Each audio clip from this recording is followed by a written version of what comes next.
আমার পারিবারিক জীবনে আমার সন্তানের একটি দুর্ঘটনা ঘটেছিল। প্রতিদিন একবার করে টেলিফোনে খবর নিতেন। সমস্ত ডাক্তারদেরকে বলে দিয়েছিলেন চিকিৎসায় যেন কোনো ত্রুটি না হয়। আমার ওই ছেলেকে দেশের বাইরে নিয়ে যেতে হয়েছিল পঙ্গুত্বের হাত থেকে বাঁচানোর জন্য। বাংলাদেশ বিমান কর্তৃপক্ষকে তিনি নিজে ফোন করে সমস্ত ব্যবস্থাপনা সম্পন্ন করে দিয়েছিলেন। সুতরাং শুধু নেত্রী হিসাবে না, মায়ের আসনে বসারও যোগ্যতা তিনি অর্জন করেছিলেন। আমি নয়, আরো অনেকের কাছে, আরো বহু মানুষের কাছে। আমরা পেলিকেন পাখির খবর জানি। আমরা একসময় যে এই আজকের বলপেন আবিষ্কার হওয়ার আগে যে কলম দিয়ে লিখতাম, সে কলমের একটা কালির নাম ছিল পেলিকেন। মনে করে দেখেন একটু বয়স্ক যারা আছেন।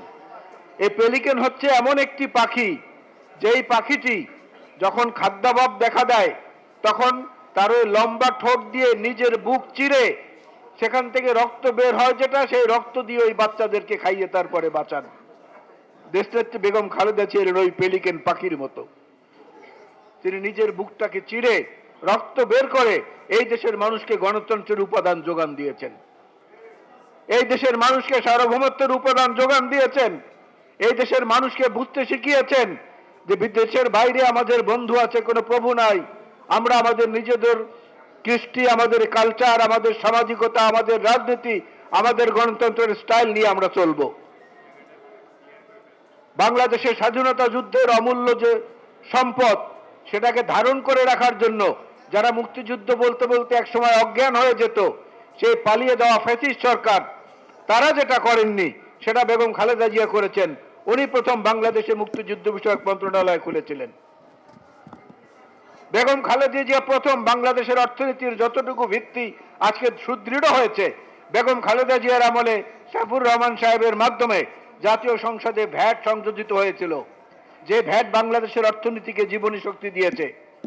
বেগম খালেদা জিয়া প্রথম আজকের যে রেমিটেন্স, প্রতিদিন এই সরকার প্রচার করছে রেমিটেন্স কত এসেছে কত এসেছে। এই রেমিটেন্স যোদ্ধাদের কল্যাণের জন্য প্রবাসী কল্যাণ মন্ত্রণালয় প্রতিষ্ঠিত করেছিলেন দেশনেত্রী বেগম খালেদা জিয়া। নারী শিক্ষার কথা এখানে একজন বক্তা বলে গেছেন।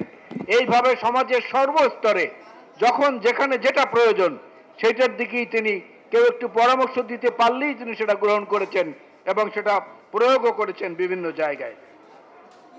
আমরা তার জীবনী বিশ্লেষণ করতে গেলে অনেক সময় লাগবে, কিন্তু একটা জিনিস খুব সুন্দরভাবে আল্লাহ তাআলা তাকে পূরণ করে দিয়ে গেছেন তার জীবদ্দশায়।